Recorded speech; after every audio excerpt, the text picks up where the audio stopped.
The story you are about to hear is true. Only the names have been changed. Primeiro Meias. Olá, bem-vindo ao Primeiro Meias. Esse é um podcast feito por pessoas que convivem com depressão e ansiedade. Nenhum de nós é médico nem especialista. Bom programa! Hello! Estamos aqui novamente com o segundo programa do Primeiro Meias. A segunda tentativa, né? Depois de uma primeira cheia de falhas, vamos errar novamente dessa vez. Porém, agora temos assim um pouco mais de força, um pouco mais de vontade. Temos aqui César Barbosa. Diga oi, César. Olá, tudo bem? Temos também Thaís Aguiar. Salve, salve. Bom dia, boa tarde, boa noite. Se apresentem. César, quem é você? Putz, que difícil essa pergunta. Eu não sei, eu sou Você é um meu rapaz amigo. latino-americano. Você é meu amigo. Sem dinheiro no bolso. Thaís, quem é você? Eu sou amiga da Virgínia e conheci o César na semana passada. Estamos amigos de longa data. Amigos de longa data. Estamos aqui para fazer, então, mais um podcast falando sobre depressão, ansiedade e todas as variantes possíveis e imaginárias. E, para a gente fazer esse segundo programa, eu queria fazer uma pergunta para vocês dois, muito interessante, que é: como é que vocês sofrem? Porque cada um sofre de uma maneirinha diferente. Então, a gente vai começar esse papo falando um pouquinho sobre como que a gente sente esses temas, porque nem sempre a gente fica só para baixo, só na cama. Tem gente que vai querer fazer 1000 coisas ao mesmo tempo, tem gente que vai sair fazendo compras, enfim. Vamos falar só um pouco sobre isso? O que vocês se consideram o quê? Vocês têm diagnóstico? Quem diagnosticou vocês? Bom, meu diagnóstico é, no caso, um autodiagnóstico, né? Eu não tenho um diagnóstico. Então... Você nunca foi num psiquiatra, Thaís? Não. Quer que eu te passe o número do meu? Tipo, você tá expulsa do Primeiro Meias. Fala com o doutor Henrique. Doutor Henrique é ótimo. Doutor Henrique, se você estiver ouvindo, vai atrás da Thaís, que ela tá precisando de um diagnóstico. Tá, qual que é o seu autodiagnóstico, então, Thaís? Não, então, o que acontece, eu acho assim que quando eu era mais nova, eu demorei muito tempo para compreender um pouco a importância do inverno na vida da gente, né? E como é que a gente precisa dessa parte, né, ou nessa estação do ano em que a gente tem esse tipo desse recolhimento para que depois venha essa típica primavera, que é onde tudo se abre. Mas eu, na verdade, durante toda a minha adolescência, eu pensava que quando ia chegando o inverno, eu ia entrando em depressão profunda. Se bem que na minha adolescência, essa palavra depressão, ela não era ainda muito... A gente não falava muito sobre ela, mas acontece que automaticamente hoje eu percebo que eu vivia essa ideia, eu vivenciava profundamente essa ideia do inverno ser uma parte de uma profunda tristeza. Era quase que uma incubadora, né? É interessante você falar isso, porque eu lembro muito bem da minha psicóloga falando pra mim, sempre que fazia muito calor, ela falava: Virgínia, você já percebeu que toda vez que faz calor, você fica de muito mau humor? Pra mim é o contrário, tipo, verão é sinônimo de depressão. Mas é uma depressão que é diferente, né? Porque não uma inadequação, eu acho, né? Ao externo.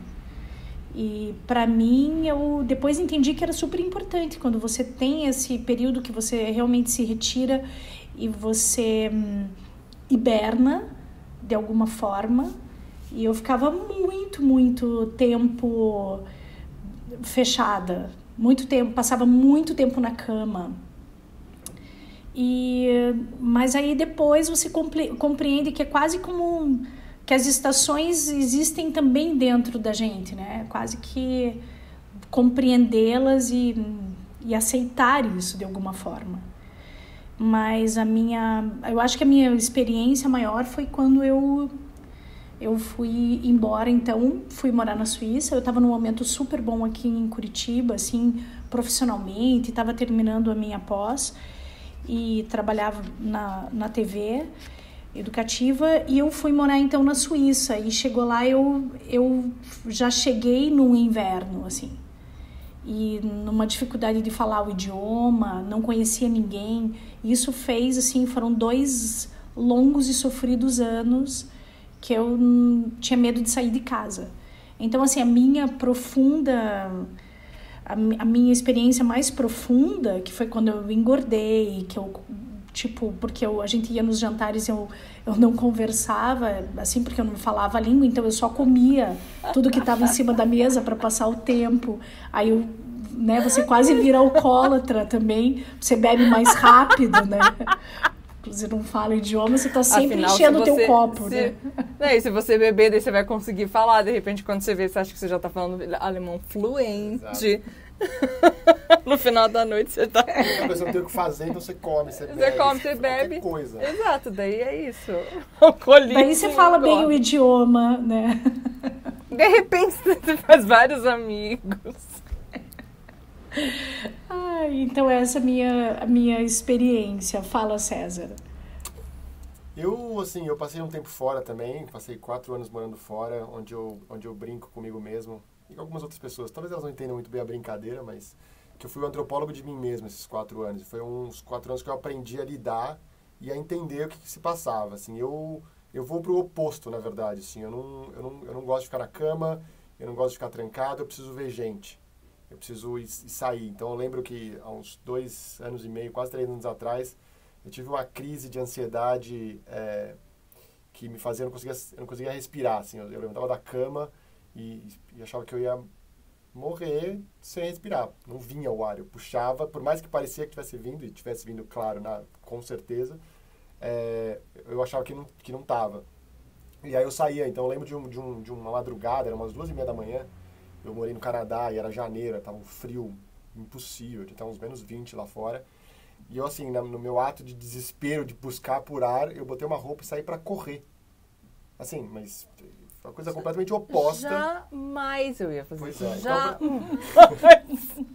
Para mim não interessa se é verão, se é inverno, se lógico que aquela coisa aí, acho que isso é comum para todos, aquela coisa quando chegar à noite, a coisa aperta um pouco, você fica mais sozinho, as pessoas ficam mais para dentro, enfim. Então, a noite realmente batia mais para mim, sendo um caso um pouco mais contrário do que você falou, né? Que eu precisava ver gente, então eu saí para correr porque eu precisava ver gente. Então, à noite eu ligava para as pessoas, sei lá, 11 horas da noite, e falava, vamos fazer alguma coisa? Como assim, César? São 11 horas da noite, fazer o quê? Não, vamos comer o quê? Tem um restaurante que 24 horas, restaurante é tipo McDonald's, não sei, enfim. Então, eu já cheguei a sentar no McDonald's às 2 horas da manhã, sozinho, só para ver as pessoas. Basicamente, as pessoas ou eram aquelas, né, bêbadas, assim, que saíam da balada e iam pegar aquele último suspiro de gordura. Exato. Ou, sei lá, morador de rua, que é uma briga.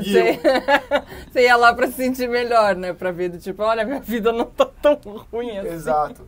E aí, nessa crise, na verdade, eu tive que pedir ajuda aos universitários. Eu liguei pra minha mãe, era uma quarta-feira, eu lembro que eu liguei pra minha mãe e falei, mãe, eu nunca te pedi isso, mas eu preciso de você aqui agora. E eu lembro que no domingo ela embarcou não, no domingo ela chegou lá, assim, foram 3, 4 dias comprar passagem e veio, assim. Maravilhosa. Largou tudo, assim. E foi muito engraçado, porque ela chegou no domingo, tava super mal e tal. Segunda-feira de manhã a gente acordou, falei, putz, vou fazer um monte de coisa com a minha mãe e tal. Segunda-feira à tarde me ligaram, não tinha conseguido um emprego. Deixei ela sozinha o resto das 2 semanas que ela ficou lá, tadinha. Mas enfim, com essa... E depois eu até cheguei em psicólogo lá e tal, pra entender um pouco, mas eu acabei entendendo que essa ansiedade vinha de várias coisas, como, né, a própria autoestima, o pensar no que as pessoas, muito mais as pessoas do que pensar em mim. Então, foi assim, a primeira vez que você sentiu? Que eu tive uma super, assim, crise, foi. Eu sempre fui ansioso, não sei se dá pra perceber, eu sempre falei muito rápido. E aí eu fui descobrindo que esses pequenas coisinhas faziam com que eu já fui em psiquiatra, não sei se eu fui bastante para ser diagnosticado, né? Porque o psiquiatra, você senta lá, pelo menos os que eu fui, eu sentei e eu que me autodiagnostiquei. Eles me passaram alguma coisa ali que tinha na hora. Mas eu fui percebendo que, por isso que eu brinco que eu fui antropólogo, eu fui percebendo que esses pontos todos, o falar rápido, o não respirar. Várias vezes as pessoas brincam que as pessoas às vezes têm a apneia do sono. Eu tenho uma apneia da vida. Várias vezes eu me pego não respirando. Eu me pego segurando a minha respiração. Eu falo, opa, preciso respirar, peraí. Nossa! Então eu fui percebendo que isso era um... E de novo, lendo e buscando meu próprio diagnóstico, eu fui descobrindo que isso é um quê de ansiedade, é um quê clínico, né, de ansiedade. Todo mundo é ansioso. Mas... hoje em dia é a doença, né? Exato. Então, assim, eu sou ativo. Então, por exemplo, quando eu estou nessa crise de ansiedade, e até pouco tempo eu tive uma, eu passei o dia inteiro meio hambúrguer. Eu não como. Eu simplesmente não sinto fome. E não é que eu sinto fome, depois quando passa eu sinto muita fome. Eu não sinto fome e continuo sem sentir fome. E a vida vai. E aí no dia seguinte eu acordo, mas aí como eu já sei, eu falo assim, pô, hoje eu preciso comer bem, porque ontem eu comi mal. E eu vou tentando equalizar dessa forma, né? Você fica num estado de alerta, né? Total, em tempo total. integral, assim. A gente está falando muito de sintomas, né? Que é o que é realmente sobre o que a gente se propôs a falar nesse episódio do podcast, que é como que a gente reage a essas coisas. E cada um vai ter também, é óbvio, quando você tem uma ansiedade, uma crise de ansiedade, você vai ter X e X e X comportamentos que vão te fazer sentir tal. Mas geralmente e isso é muito legal quando você começa a perceber, que nem o César fez, que você começa a saber, nossa, eu tô fazendo isso, tem alguma coisa errada. Tipo, deixa eu dar uma parada para daí não deixar chegar até a crise, assim. Por exemplo, eu muitas vezes tenho, sabe aquelas coisinhas que tipo o olho começa a tremer, assim? Tem várias vezes que eu tenho isso e daí quando eu tenho isso, opa, peraí, tem alguma coisa me estressando, eu tenho que parar, ver por que isso está acontecendo. Olha que legal ouvir isso, porque eu sempre tive isso e eu sempre achei muito divertido. Sempre... Não, antigamente eu achava só que era tipo uma coisa, mas depois quando eu comecei a saber que é um sinal de estresse, né, então, Thaís. Thaís tá precisando ir no Gugu já. Olha, eu consigo mexer o olho. Assim, aqui, olha. Eu vou chorar lágrimas. Aqui, ó. Ó, eu diferente de vocês dois... Você terminou? Não, eu posso propor que a gente faça uma respiração aqui agora? Porque eu fiquei pensando o quanto que de fato é isso. Meu amigo também, quando teve uma crise do pânico, o médico disse para ele, você precisa respirar, porque a gente de fato respira só para se manter vivo, né? É muito curtinho, a gente faz curtinho sempre. Vamos dar uma respirada boa aqui agora, assim, profunda? Tá, é pra realmente fazer... Lógico. Tá, então, ok. Olha, são 4 etapas a respiração. Agora eu tô fazendo yoga, eu aprendo um pouco isso. São 4 etapas. Pra gente. É uma inspiração, aí uma breve, mas é uma breve natural, não é pra segurar, mas é uma breve parada de respirar. Quando você inspira, você para de respirar um pouquinho, solta tudo, e aí para um pouquinho, solta. Mas essa parada é muito legal, que a professora fala assim, é natural. Vocês não precisam segurar, não é tipo... Segura a respiração e solta, com calma. Então é uma coisa natural. Então você inspira o máximo possível, sempre com o nariz, porque ela fala que aí você está só focando em uma coisa só e liberando. Eu tenho desvio de septo, então pra mim é muito difícil respirar pelo nariz só. Mas enfim. E tem a coisa de contar também, né, que ajuda, né? Digamos, para iniciantes, conta até 5, segura 5, solta em 5, 5. Eu fazia 4, 7, 8. Não, mas é que tá, você vai indo, né, vai aumentando. Eu fazia... Eu faço apneia profissionalmente, segurar 5 segundos é muito fácil. Tá, então a gente vai fazer a respirada ou não? Vamos. Olha, eu fazia 30, 65... Mentira. Nossa, já tava aqui, ó. Não, ó o ansioso aqui. Ó o ansioso. Aí eu pensando assim... Segura 2 horas. Aqui, eu segurava umas 2 horas, entendeu? Então, isso é eu da vida. É basicamente isso. Essa é a minha técnica. E é muito engraçado, porque às vezes eu lembro de mais namorada que eu tinha, que na época eu fazia muito isso, só que eu não percebia, né? E várias vezes eu tava do lado dela, assim, às vezes tinha um filme, eu fazia assim, ó. E ela olhava pra mim e falava, o que aconteceu? Eu falava, cara, eu só soltei uma... Eu tava aprendendo tanto, eu juro, eu tava aprendendo tanto que eu soltava como se eu tivesse... Sabe quando você sai da água, você fica muito tempo embaixo da água, você sai da água... Era isso, era eu. Era engraçadíssimo. Isso é quase a tentativa de suicídio vendo o filme, Exato, né? exatamente. Eu acho que conseguiria se eu tentasse muito ali. E eu lembro, mas acho que é uma coisa importante que a gente falou e que a Virginia também comentou aqui, é da gente entender esses nossos né, esses gatilhos, assim, sabe? Então, tem uma época que eu estava escrevendo um caderno... Não gatilhos, mas tipo coisas que você vê que o teu corpo tá respondendo, o teu corpo tá te falando, não tá legal.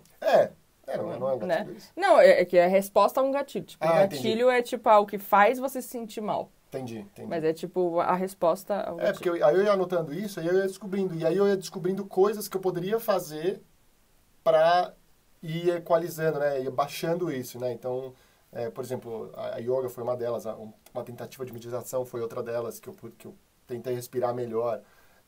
Algumas coisas super funcionam, outras não deram certo. Tentei, não deu certo. Eu tentei, não tive paciência. Também tem que ter um pouco de paciência com você mesmo, né? Acho que isso é importante. Não adianta que você tentar e achar que vai dar certo, porque às vezes não dá mesmo, enfim, você tem que adequar a sua vida. Uhum. Mas foi importante eu anotar isso e entender como é que eu funcionava. Cada um funciona diferente, né? Então, entender como é que eu funcionava e aos poucos, e até fazendo... Era engraçado, porque parecia um flip chart da vida. Eu ia falando o que eu poderia fazer para baixar, então eu tinha que respirar. Uhum. Então, Então, teve uma época que eu tinha um texto que normalmente eu falava em 30 segundos. Eu falei, agora eu vou falar esse texto em 1 minuto. E eu tentava pausar mais. Olha, eu falava 45 segundos, aí eu pausava mais. Deu certo? Não sei. Continuo falando rápido, mas pelo menos a consciência, o subconsciente, às vezes vai aprendendo aos poucos. E é um processo que demora, eu acho, né? Enfim, não é uma coisa que vai ser de um dia para o outro. Mas me sinto um pouco menos ansioso do que eu era 10 anos atrás. Tem fases da vida também, né? Tem fases da vida que isso vai funcionar, daí tem outras fases que vão funcionar de outra coisa, enfim. Eu, por exemplo, várias vezes sei que uma coisa que funciona pra mim é tirar uma soneca. Tipo, é revigorar, é uma coisa impressionante. Tipo, se eu tô muito pilhada, assim, eu vejo que eu não tô legal, eu sei que se eu dormir ali meia horinha, eu acordo outra pessoa. Sabe quem que fazia isso? Einstein. Gênios, né? No caso. Nossa, você falou isso, eu lembrei imediatamente do Einstein mesmo. Pensei. Pois é. Características, assim, parecidas, não só essa, né? Tem muitas outras. Tem que várias, eu lembro, né? quando eu vejo você, imediatamente eu já lembro. Cara, Einstein é uma coisa... O amor pela física é o mesmo. O buraco negro que tem dentro de mim também. E por falar em buraco negro, eu vou no psiquiatra desde que eu me conheço por gente, tipo, eu fui diagnosticada com diversas coisas. Inclusive, esses dias achei maravilhoso que eu postei um stories que falava, seus psiquiatras, né, falando, é bipolar, é depressão, é isso. Daí ele me virava e falava, it's Britney, bitch.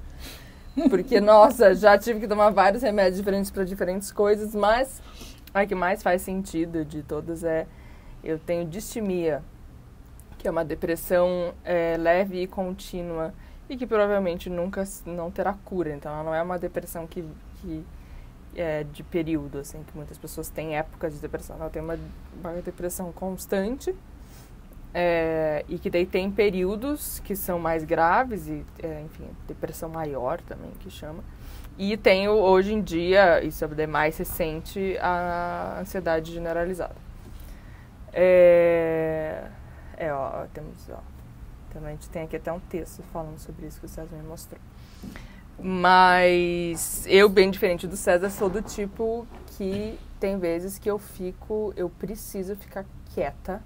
Eu fecho as janelas, eu fecho a cortina, tudo, e eu preciso ficar num casulozinho. E é uma coisa que eu percebi já que pelo menos uma vez por semana eu tenho que fazer isso. Tipo, não totalmente assim, não ficando mal, né? Porque tem vezes que quando eu fico mal, eu vou pra esse lugar, tipo, quando eu tô tendo alguma coisa assim, me sentindo muito mal na rua e tal, vou pra casa e vou pra cama direto. Mas às vezes eu preciso ter esse momento de recolhimento, também acho que vem de uma personalidade introspectiva que eu tenho.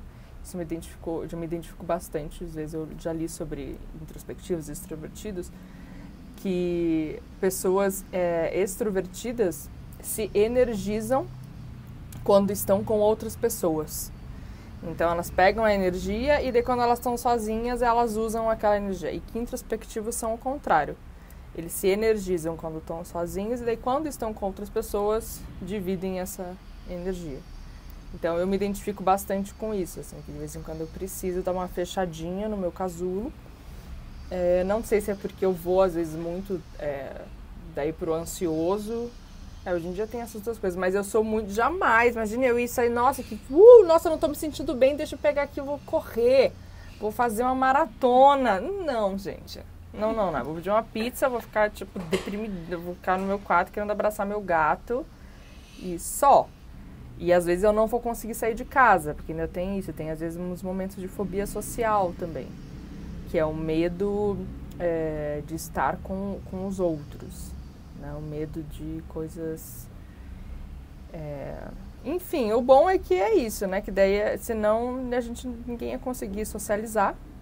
Né? Ainda bem que cada um tem um jeitinho de ser. Uhum. E daí, Thaís, eu queria pedir uma música. Peça, então. Porque é uma música que fala uma coisa assim do tipo... que calma que ela tava e eu aqui da encanada. Pode ser letra inteira, tá? Eu sou fã da banda Mulamba, no caso. E é isso.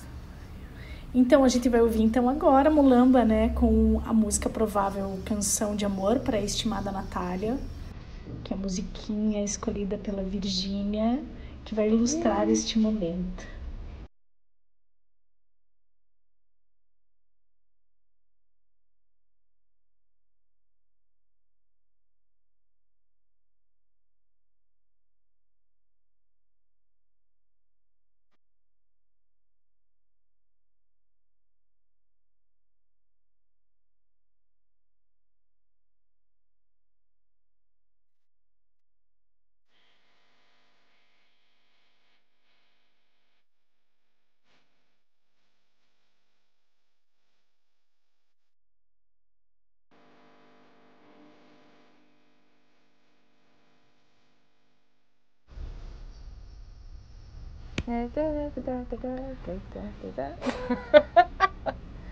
O César fez uma pesquisa. Que você quer falar da sua pesquisa? Não fiz a pesquisa. Eu achei interessante, na verdade, falar dessa questão da distimia. Uhum. Que... Eu vou acabar com essa edição, mas enfim. Mas tem uma coisa interessante nessa questão da distimia aqui, porque tem uma na minha pesquisa impressionante que eu fiz aqui, tem uma frase aqui que me pegou e eu acho interessante, porque para começar, a gente é bem ansioso, que nem fizer uma respiração, mas enfim. Segundo, tem uma frase quando falo da distimia, que fala que tem pessoas que acham que a apatia e a negatividade fazem parte da personalidade. Uhum. Então é muito interessante, enfim, eu sou meio que autodiagnosticado, mas enfim, é interessante para a gente pensar e discutir o quanto que a gente não traz, às vezes, tem pessoas que podem ter crise de ansiedade ou depressão, enfim, ou até desregulação de humor e tal, e que acham que isso é normal. Eu sou assim mesmo, sabe? Uhum. E eu acho interessante isso, porque acho que a depressão acaba sendo algo que as pessoas não falam, parte por vergonha e parte porque não sabem mesmo, porque acham que eu sou assim mesmo, eu sou sabe, eu sou antissocial, eu sou, sei lá, sedentário. Uhum. Eu acho interessante isso, porque eu também achava que eu era assim. Eu também achava, eu sou ansioso, normal. Mentira, eu não falava que eu era ansioso, eu falava que eu era ativo. Eu falava, eu sou um cara super ativo mesmo, normal, não paro nunca. E eu comecei a perceber que essa não parar nunca, essa superatividade que eu tinha, era um transtorno de ansiedade mesmo. Sintoma. É um sintoma. Então, assim, o que eu achava que era um lado bom, na verdade não era tão bom assim. É lógico, ser ativo é bom e tal, mas ser muito ativo também não é. Eu lembro que eu estava fazendo um dia um exame de sangue normal, e veio alto alguma coisa ali, eu não vou lembrar o que era. E a médica perguntou, você faz muito exercício? E nas últimas 3 semanas anteriores, eu estava super ansioso, então eu estava correndo todo dia, ir na academia, era ridículo, assim, eu estava o dia inteiro fazendo um monte de coisa. E ela falou assim, é isso, fazer muito exercício também é ruim, e dá alteração no seu exame de sangue e tudo mais. Então alguma coisa do gênero. TFC, alguma coisa assim. E aí eu comecei a pensar, falei, puxa, olha que interessante. E eu comecei a pensar as pessoas, comecei a prestar atenção nas pessoas falando, tipo, não, porque eu sou assim, porque eu sou assado, porque fulano é assim, fulano é assado. Eu falei, puxa, peraí. De repente, todo mundo tem um pouquinho ali da coisa, só não percebe porque acha que é assim, né? Enfim. E aí, lendo essa pesquisa, eu percebi muitas coisas e muitas pessoas estão ao meu redor que talvez não tenham um grau gigantesco, talvez tenham, eu que não saiba, mas que passam e culpam, às vezes, a sociedade, ou o momento de vida, ou a própria personalidade. Tipo, meus pais são assim, ou eu sou assim, enfim. E não entende que é uma coisa maior, que às vezes é tratada com remédio, às vezes é tratada com psicólogo, às vezes é tratado simplesmente com você entender como é que você quebra padrões na sua vida, né? E não só, né, para ansiedade e tal, mas com uma coisa maior, assim. Então era um pouco do que eu queria perguntar para vocês, assim, quando que vocês começaram a sacar que essas coisas eram recorrentes e que era um estado, entre aspas, mais clínico e menos, eu sou assim, esse sou eu. Bom, eu acho que, tipo, eu não me vejo muito nesses perfis, porque eu, de fato, nunca tive algo que para mim tenha sido grave ou muito profundo, né? Então, o que eu acho, assim, que, como bem falou, né, a Virgínia, um pouco que vai vindo uma maturidade também, você vai se conhecendo, você vai conhecendo um pouco como é o teu funcionamento. Então, e esses dispositivos que depois viram nessa autoconsciência de como é que você lida com você mesma, né? Que a gente pensar que a gente já é um mundo inteiro dentro, tem 1000 coisas acontecendo ao mesmo tempo. E eu acho que isso é o mais importante. Eu acho que por isso que eu nem tenho como falar com propriedade sobre isso, porque eu não me vejo dentro. As situações das quais eu vivi, de que foram difíceis, ou foi um pós-câncer, ou durante um câncer que eu tive, para mim foram assim foram situações que para mim foram muito pontuais. Então não me identifico assim em ter algo que seja sei lá, estável, né? Assim, sempre que necessite uma manutenção. Então, acho que tem aquela coisa que é da diferença, você saber o que vão ter personalidades, né? Vão ter coisas, eu acho que tinha alguns psicólogos meus que falavam da diferença, agora talvez eu fale uma besteira, me corrijam, que é tipo de software e do hardware e não sei o que de cada pessoa, tipo, que algumas coisas a gente vai trazer com a gente, que vão ser parte da nossa personalidade, e outras coisas que, a partir do momento que elas começam a atrapalhar a sua vida, que eu acho que você tem que começar a realmente parar e analisar. Do tipo, sei lá, digamos assim, que fosse correr demais e de repente se machucar. Ou, por exemplo, que nem uma vez que eu fui numa palestra que o cara estava falando sobre psicopatas e tal, que, né, de antissocial todos nós temos um pouco, né, e a gente tem atitudes antissociais sempre, mesmo que sejam pequenininhas, que uma atitude antissocial é quando você se coloca no primeiro lugar e prejudica o outro de alguma forma. A gente sempre vai fazer em algum nível isso. Pelo menos, né? Às vezes tem que pensar na gente primeiro e etc. Sim. E daí ele estava falando sobre essas diferenças, né? O quanto você simplesmente não ligar porque que os outros precisam ou querem, etc. Mas também que o contrário também era muito ruim. Ser altruísta demais também era muito ruim. Tipo, por exemplo, ele deu um exemplo de um cara que começou a ser altruísta demais por uma questão lá que ele teve de saúde. E daí ele começou a dar coisas da casa e começou a entrar em dívidas. E daí a família dele começou a se ferrar porque ele estava tentando ajudar todo mundo em volta, assim. E daí, então, assim, tudo necessita de um equilíbrio. Por exemplo, também teve uma época da clínica, quando eu achei muito legal que uma das médicas lá falou assim, hoje a gente, beleza, todo mundo está aqui na clínica por algum motivo. Você tem isso, aquilo, vamos falar hoje o que a sua doença te traz de bom. Isso foi muito legal, porque daí eu parei, tá, deixa eu então falar aqui com a minha depressão, o que a minha depressão me traz de bom. Ela tem várias coisas que ela me traz de bom, inclusive é até bem comum entre artistas ter essa coisa de você achar que você precisa estar mal para criar, para não sei o quê, porque senão eu vou perder toda a minha essência, né? Isso eu até falei uma vez para um psiquiatra, mas daí tem uma grande diferença, que é, tá, eu, Virgínia, geralmente dificilmente eu vou fazer filmes alegres e felizes falando sobre a positividade da vida e com unicórnios. Não, os unicórnios vão estar sangrando, entendeu? Vão estar, tipo, viajando no inferno, vai ser uma coisa maravilhosa. Terão chifres. A diferença... vão ter chifres, exatamente. Vai ser, tipo, unicórnios from hell. A diferença é eu conseguir fazer o filme assim, e descer desse meu jeitinho, e eu não conseguir nem fazer o filme.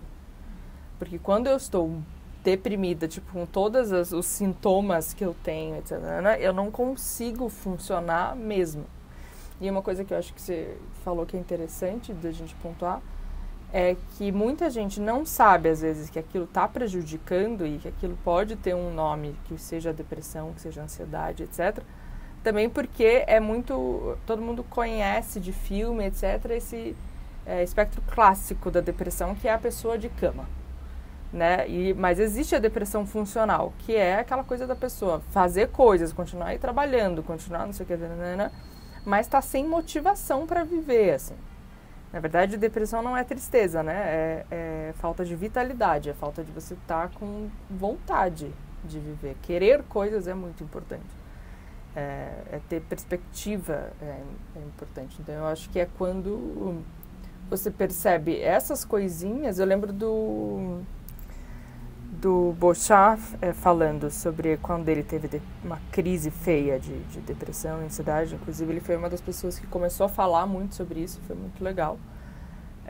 Que ele não sabia que aquilo que ele estava sentindo era depressão. Que ele ia todo dia trabalhar, ia todo dia para não sei o que, mas ele estava sentindo dentro dele uma falta de vontade de viver, até um dia que ele surtou, assim, teve que abandonar o programa de rádio no meio porque ele estava super mal. De tanto que ele foi acumulando. Então, a gente vive essa era um pouco dos excessos, né? E dos vazios, né? Então, a gente tem... E encontrar o equilíbrio nisso, eu acho que é a grande sacada de tudo. Porque hoje a gente tem os excessos que a gente... Os excessos não, esses vazios que a gente precisa... Que a gente tenta compensar em várias outras coisas. Ou é na comida, ou é, como o César, na corrida. Ou a gente tenta, tipo... ter essas compensações, né? Mas a gente tem que compreender que a vida, ou que o nosso cotidiano não pode ser feito só da compensação daquilo, né? Ela precisa ter outras coisas que vão além disso. E eu vou pedir uma música agora aqui, que a música que eu escolhi foi a música do Rodrigues, que é o Sugar Man, e tem uma história super bacana desse cara, que era um cara de Detroit, que a Motown gravou ele tocava num barzinho, ele era pedreiro, e o disco dele acabou parando na África do Sul e virou um hino do apartheid, e ele não sabia disso, então ele viveu 40 anos sem saber que ele tinha sido conhecido em algum lugar do mundo. E tem uma música dele que se chama Cause, que é uma música que foi numa fase muito difícil dele, que narra quando ele perdeu o trabalho 2 semanas antes do Natal. E essa parte, especificamente no documentário, é uma parte assim, que eu chorei muito, porque eu acho que a gente está falando sobre compensações e também sobre perdas e ganhos. Eu acho que quando a gente vive um achatamento que é social, numa situação que você não consegue mais ter essas vontades que são tão importantes, eu acho que é muito fácil a gente cair. E a gente hoje tá nessa cordinha bamba, né? Tá muito fininho essa cordinha. Então vamos escutar agora Sir Rodrigues.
Então, voltando para a última parte agora do podcast.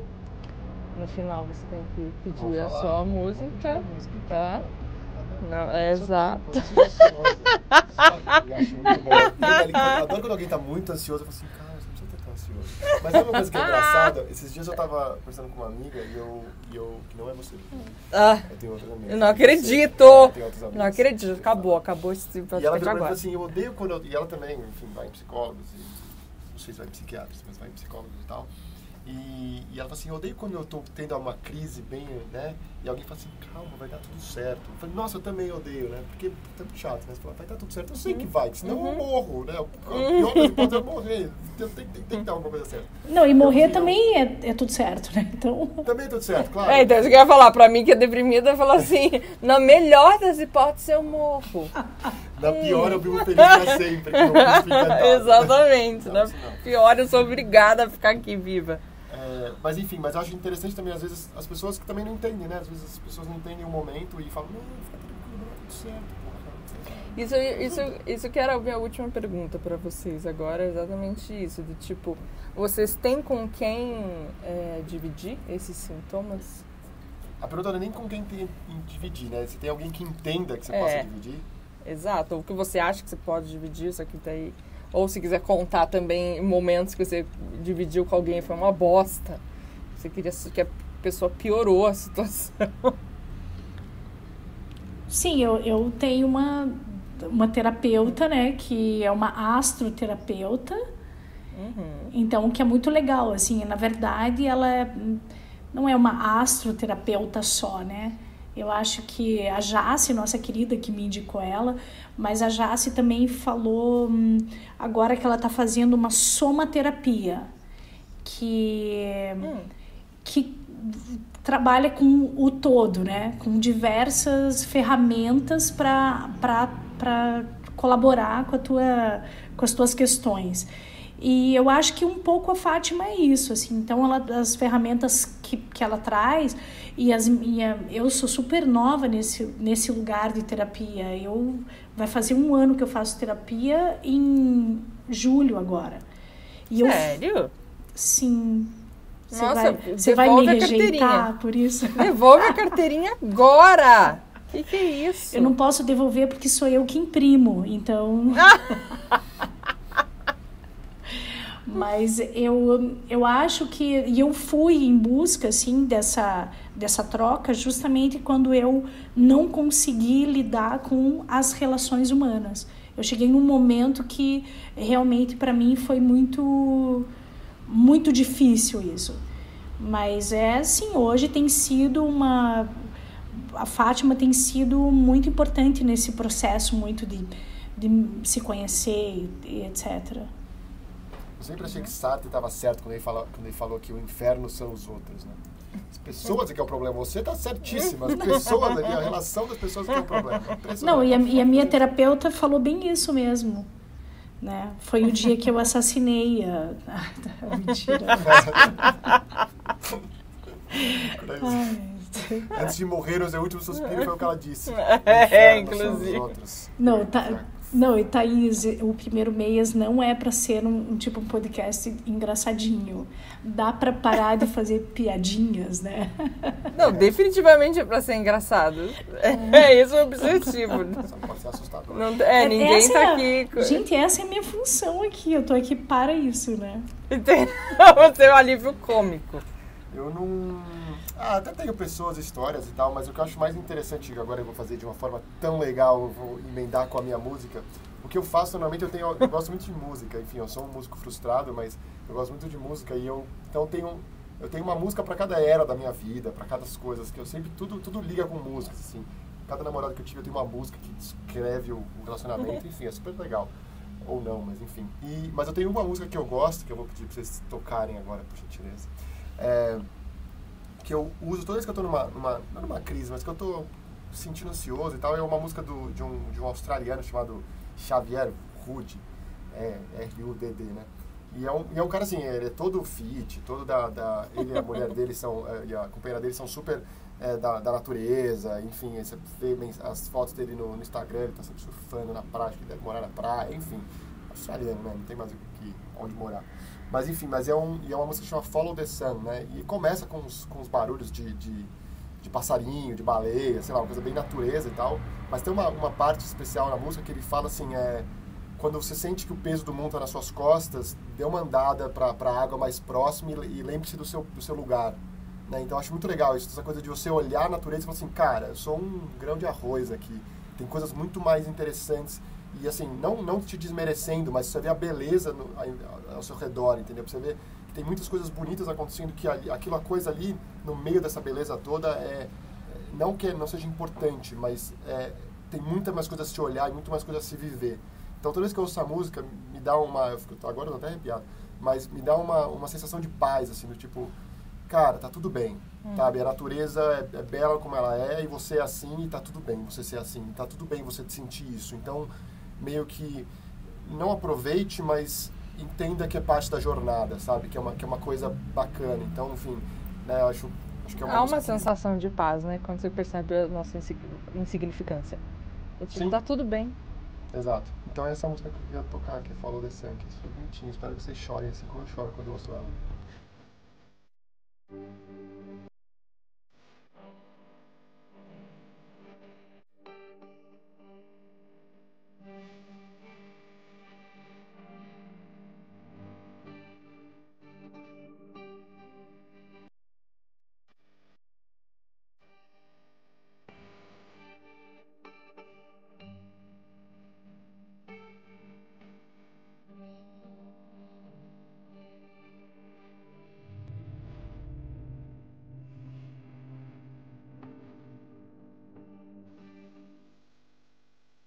Vocês choraram? Não. Pena.